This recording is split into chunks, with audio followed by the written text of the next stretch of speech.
Good day everyone. So today we're going to discuss on how to plot in polar coordinate system. So next. So what is polar coordinate system? So polar coordinate system is a pair of coordinates locating the position of a point in a plane r as the length of straight line and theta and the angle from the reference direction. So basically, coordinate system or polar coordinate system is like the Cartesian plane or the Cartesian coordinate system. So the difference is it is a circular or polar coordinate. So to plot the polar coordinate system, we'll have r as the length of the straight line and the angle from the reference direction. So theta is the angle. So we can see that from the outside of the circles. As you can see in the direction, we have 0, 45, 90, 135, 180, so and so on. So and then the r is the length. And here in this illustration, we have the 4, 2, 1, 3, and 5. So that's the example of polar coordinate system. And then we have the comparison of the polar coordinate system and the rectangular coordinate system. So rectangular coordinate system is also the Cartesian plane. And then in this, so we can see the difference. So it's a big difference. There's a lot of difference in rectangular and polar coordinates. So basically in rectangular, it has a number line and have x and y axis. So we have quadrant 1, 2, 3, and 4. And then here in coordinate and polar coordinate system is a circular coordinate. So as I said before, it has a theta. So or the angle from the outside of the circle. So basically, this is what we're going to use in plotting a coordinate system or our points or polar coordinates. Next.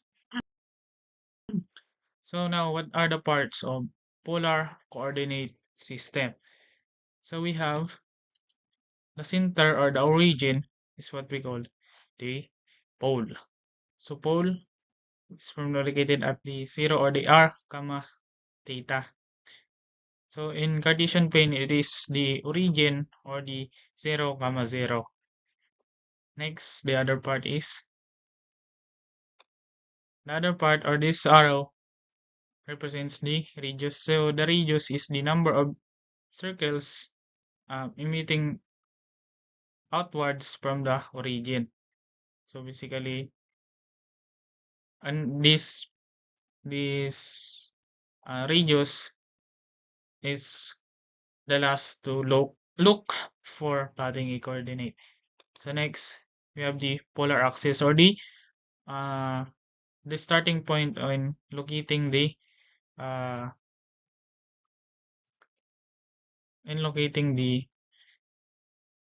angles or the regions from outside the circle. So next is the theta or the angle formed by polar axis and radius, but what do you call this? The emitting outside, not outside, but in the center are in the origin.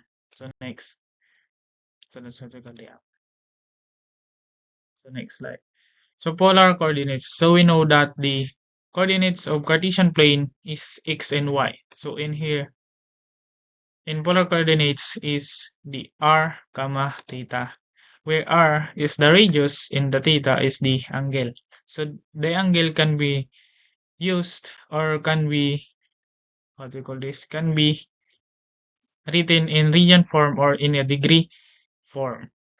So next. So for now, we're going to have or to know how to plot in polar coordinates. So as you can see, our coordinates is 4, comma 135 degree. So all you need to do is to uh, find first the degree or the theta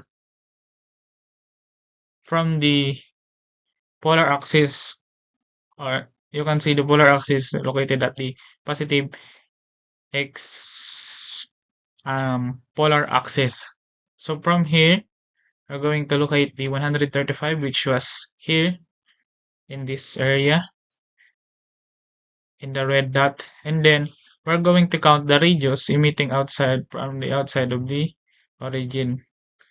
So 1, 2, 3, and 4. So that is where the location of the 4, 135 degree. So again, you're going to locate first the angle, and once you find the angle, you're going to count the radius or the circles outside the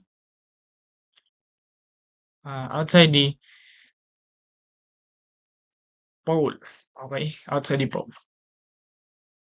So next, so next we have the -3, -45 degree coordinate.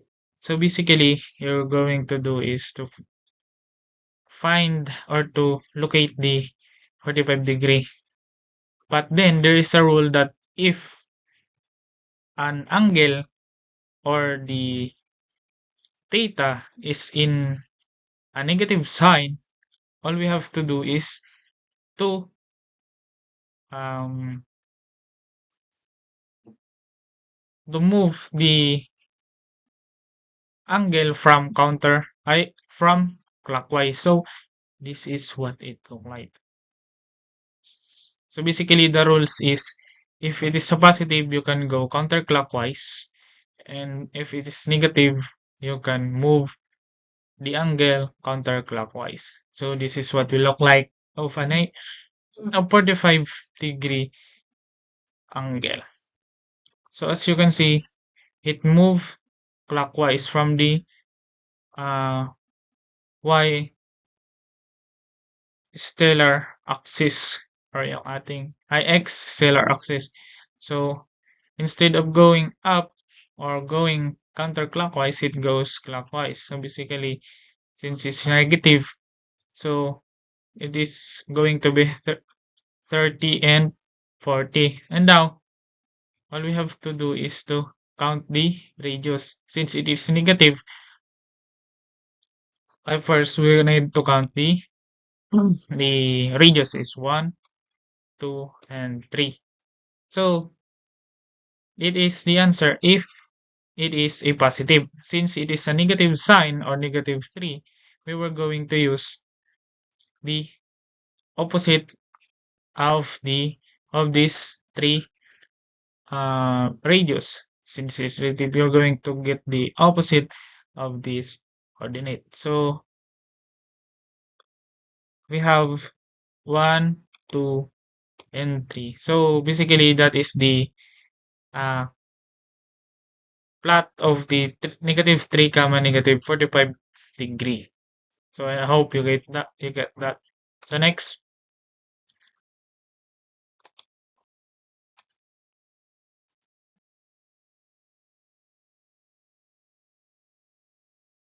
So in here we have the coordinate 1, 4 theta over 3. So basically our theta is in a radian form. So it's good that we have also the conversion of the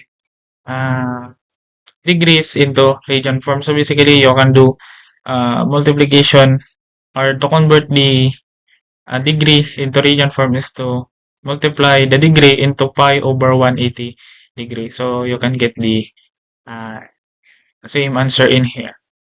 So we all know that it is already converted into uh, radian form. So all we need to do is to find the 4 pi over 3. So next.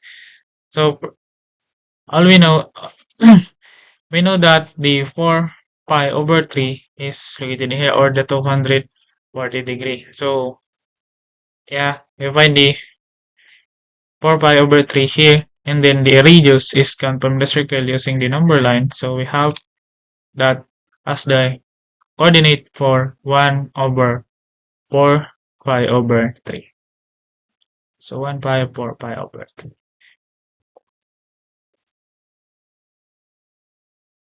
So next we have the coordinate 2 comma negative pi over 2.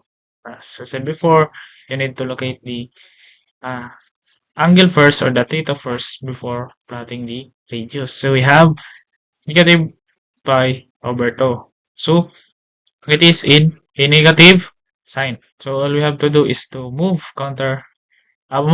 clockwise. So from the polar axis or the y-x stellar axis, we're going to move that. So as you can see, a pi over 2 is in negative or 90 degrees. So this is what it look like in finding the pi over 2. So yes, it is located also at the opposite of 90 degree or pi over 2. So and then since it is a uh positive radius, all you have to do is to locate the radius. So 1, 2. So we have the 2 comma negative pi over 2. So that's all the on how to plot in polar coordinate system.